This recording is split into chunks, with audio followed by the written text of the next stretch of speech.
Selain hadrah, rebana dan mizmar, maka ulama khilaf. Sebagian mengharamkan, sebagian membolehkan, dan pendapat yang tengah-tengah, dan ini bagus untuk diambil, lihat dampak dari musik tersebut.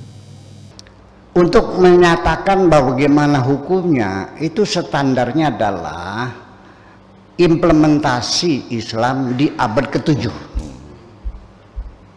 Nabi Muhammad dan sahabat-sahabatnya.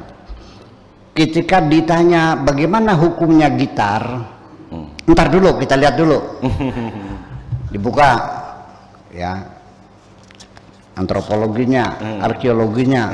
Oh, nggak ada, gitar nggak ada. Oh, berarti haram. Kalau gendang boleh nggak? Ntar dulu. Oh, ada gendang, halal. Jadi kalau nggak ada haram. Kalau ada halal. Sampai pakai tisu aja nggak boleh. Kenapa? Karena Nabi tidak pernah pakai tisu. Ya keruan nggak pernah ada tisu kok. Belum ada. Jadi bagaimana? Ya pakai batu, kan gila juga. Seperti itu.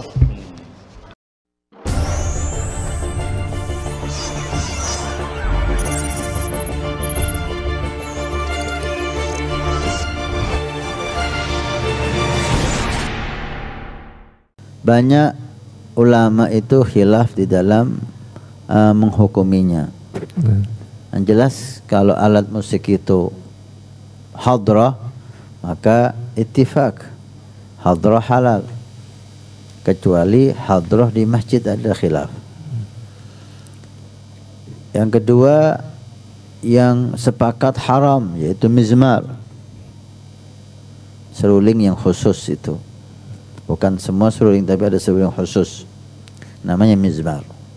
Selain hadrah, rebana dan mizmar, maka ulama khilaf. Sebagian mengharamkan, sebagian membolehkan, dan pendapat yang tengah-tengah, dan ini bagus untuk diambil, lihat dampak dari musik tersebut. Kalau dampak dari musik itu membuat kita ingat sama Allah, itu grup musik Munsyid Ar-Ridwan yang dari Syria, itu alatannya cukup modern, tapi alat musik itu membantu pendengar untuk lebih khusyuk lagi mendengarkan qasidahnya. Artinya dengan alat musik ini kita semakin khusyuk, semakin hudur, semakin tergerak roh kita, hati kita untuk memuji Nabi atau untuk dekat dengan Allah Subhanahu wa taala, maka ini enggak ada masalah. Masuk dalam kaidah fiqhiyah lil wasail hukmul maqasid. Ini wasilah untuk kita lebih cinta Nabi, maka enggak ada masalah, bisa jadi bagus. Tapi kalau alat musik itu membuat kita semakin jauh dari Allah atau membangkitkan syahwat kita, maka bisa jadi haram. Nah, sekarang alat musik yang di dalam perkawinan yang Anda hadir itu alat musik yang mana? Lain pembahasan dengan yang nyanyi ya, yang nyanyi bab lain. Ini kita bicara alat musik. Penyanyi atau yang munsyid itu bab lain. Itu pembahasan sendiri. Kalau alat musik itu membuat kita semakin rindu Nabi, enggak ada masalah. Tapi kalau alat musik itu membuat kita menumbuhkan syahwat kita, itu yang jelek. Gimana dengan penyanyinya, Ustaz? Penyanyinya bab lain. Anda bisa mendengarkan lagunya tanpa melihat orangnya. Melihat perempuan dengan syahwat haram. Dia menyanyi, dia baca qasidah, atau dia baca Quran. Orangnya yang kita lihat dengan syahwat itu haram. Apalagi kalau dia dengan bergoyang-goyang yang tidak pantas. Ini jelas alat musik ini akan membuahkan syahwat yang muharramah, maka bisa jadi haram. Nah, buset. Kalau itu haram, Anda jangan hadir. Kalau terpaksa Anda nggak tahu ada itu, Anda pamit pulang. Bilang Anda sakit. Itu kan bohong Ustaz. Lah, hati Anda sakit. Melihat hal yang mungkar ini hati kita sakit. Maka kita pulang, maaf saya sakit. Banyak pertanyaan-pertanyaan yang kayaknya di dalam aktivitas sehari-hari, terutama saya di bidang entertain itu kayaknya nggak gini deh, harusnya nggak gini deh. Jadi kebanyakan paradigma bahwa beragama itu membuat kita jadi sempit, membuat kita jadi susah bergerak, susah produktif gitu. Sedangkan ketika berkesenian saya yang berada di bidangnya, kayaknya Gusti Allah nggak sesempit itu deh. Kurang lebih. Gitu ya. Gimana menurut ya kira-kira?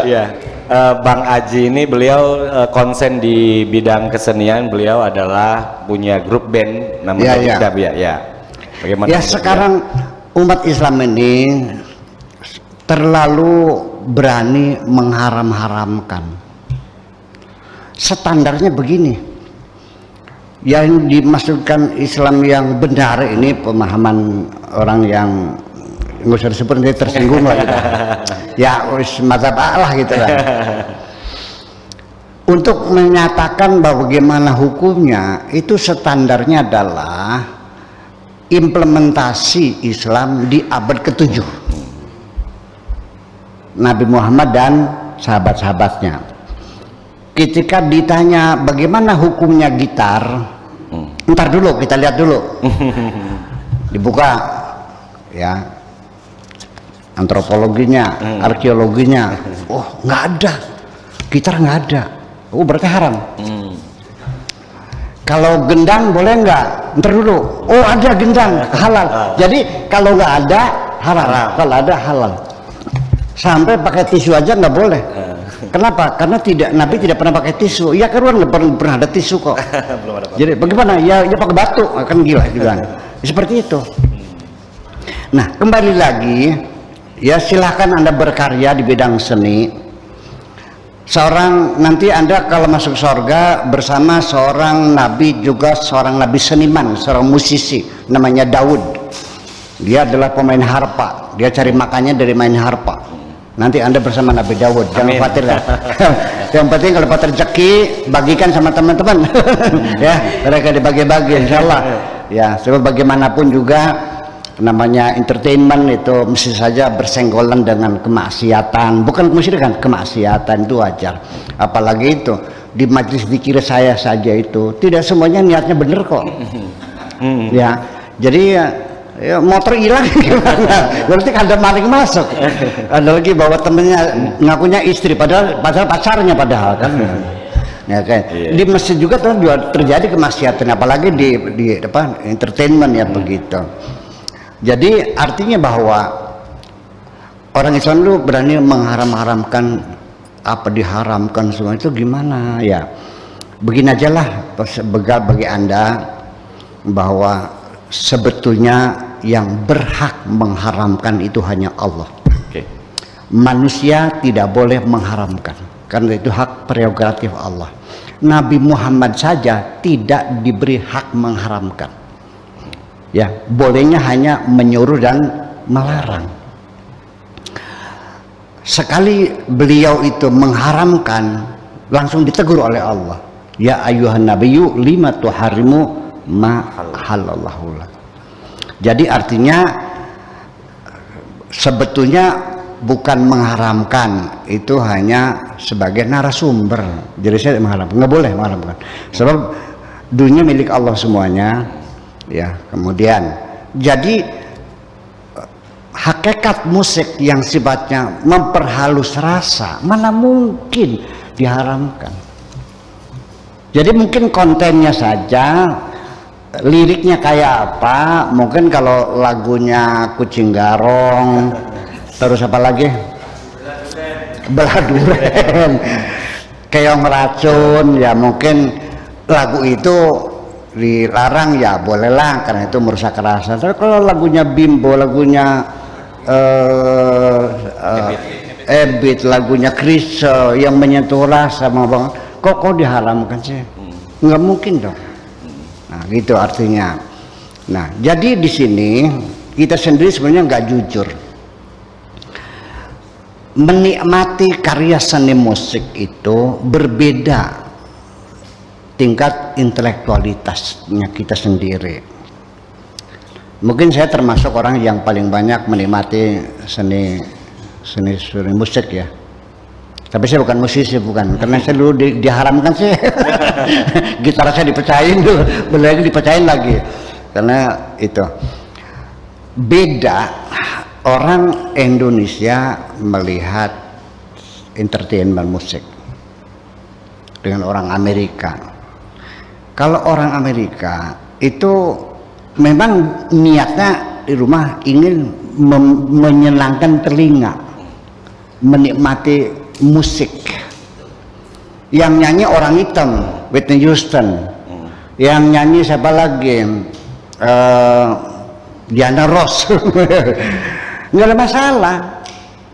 Mereka senang, nggak ada urusan. Tapi kalau di Indonesia, kalau penyanyinya jelek pada pulang. Ya karena niatnya juga bukan ingin melihat musik, melihat paha. Jujur aja nih, betul nggak persepsi sebenarnya itu? Iya, kalau jelek nggak laku. Dia kenapa? Yang mau dilihat paha atau mendengar musik, itu persoalannya. Iya, makanya berhubungan dengan aurat gitu. Jadi makanya itu yang membuat saya jadi bahwa musik itu persepsinya kok jadi negatif, padahal yang saya perhatikan itu di dunia musik itu banyak orang-orang yang justru semakin halus hatinya, bahkan semakin peduli, bahkan semakin rahmatan lil alamin. Itu yang saya rasakan sih. Ya itulah makanya. Jadi mendengar musik haram, kalau mencaci maki orang tidak kan? Terima kasih.